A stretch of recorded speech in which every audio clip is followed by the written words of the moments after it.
2022 वो साल जब दुनिया ने एआई का बढ़ता हुआ चलन देखा। एआई यानी आर्टिफिशियल इंटेलिजेंस, जिसने पिछले कुछ महीनों में काफ़ी हो हल्ला मचा रखा है। हमने देखा कि मिड जर्नी, डाली 2, स्टेबल डिफ्यूजन जैसे अलग अलग एआई मॉडल्स ने एक से बढ़कर एक आर्ट बनाकर आर्टिस्ट के फ्यूचर पर सवाल उठाया। तो वहीं हमने ये भी देखा कि कैसे GPT-3 और चैट जीपीटी जैसे मॉडल्स ने राइटर्स को दिखाया कि भाई हम भी लिख सकते हैं। बेहतर ना सही, लेकिन फिर भी काम चलाऊ आर्टिकल्स इन मॉडल्स के द्वारा बनाए जा सकते हैं। लेकिन फिर भी जहां वीसी ने 2020 और 21 में भर भर के एआई स्टार्टअप्स में इन्वेस्ट किया था, 2022 में उनका इन्वेस्टमेंट 44% तक कम हो गया। जहां पहले $33.6 बिलियन तक एआई स्टार्टअप्स में इन्वेस्ट हो रहा था, वहीं हमने देखा कि Q2 2022 में ये मात्र $18.8 बिलियन तक सिमट गया। 2022 में एआई स्टार्टअप्स में फंडिंग का कम होना शायद रिजल्ट हो सकता है ग्लोबल फंडिंग विंटर का होना।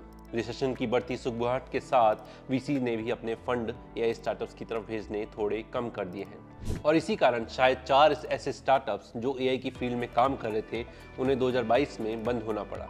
वो स्टार्टअप्स कौन से थे, क्या काम कर रहे थे, जानते हैं आज के एपिसोड में। नमस्कार, मैं हूं लोकेश चौधरी। आप देख रहे हैं हमारा वीकली शो स्टोरी क्या है।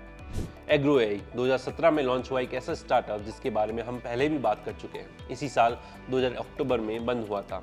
ये स्टार्टअप ऑटोनोमस ड्राइविंग की फील्ड में काम कर रहा था और फोर्ड जैसी कंपनी से $1 बिलियन की फंडिंग तक उठा चुका था, पर आगे इन्वेस्टर्स को अट्रैक्ट ना कर पाने और आया हुआ कैश खत्म होने के कारण ये स्टार्टअप एक सक्सेसफुल कंपनी में कन्वर्ट नहीं हो पाया।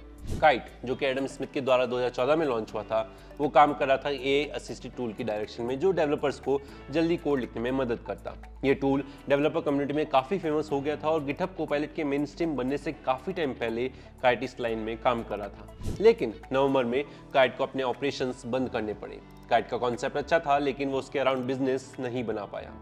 इंस्टेंट 2005 में लॉन्च हुई एक और एआई बेस्ड कंपनी जो होम ऑटोमेशन पे काम कर रही थी, इसी साल अप्रैल में बंद हो गई। इसने तो माइक्रोसॉफ्ट के साथ पार्टनरशिप का अनाउंसमेंट भी कर दिया था और इसी साल मार्च से सेल्स स्टार्ट करने वाली थी।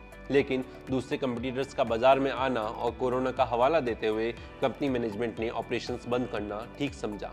किटी हॉक नाम से एक और कंपनी थी जो कि अफोर्डेबल फ्लाइंग व्हीकल्स बनाने की डायरेक्शन में काम कर रही थी। 3D रोबोटिक्स जैसी कंपनी को एक्वायर करने के बाद समझा जा रहा था कि किटी हॉक फ्लाइंग व्हीकल्स बना ही लेगी, लेकिन 2021 में सडनली किटी हॉक ने अपने 70 एम्प्लॉयज को ले ऑफ किया और इसी साल सितंबर में कंपनी ने अपने ऑपरेशंस बंद कर दिए।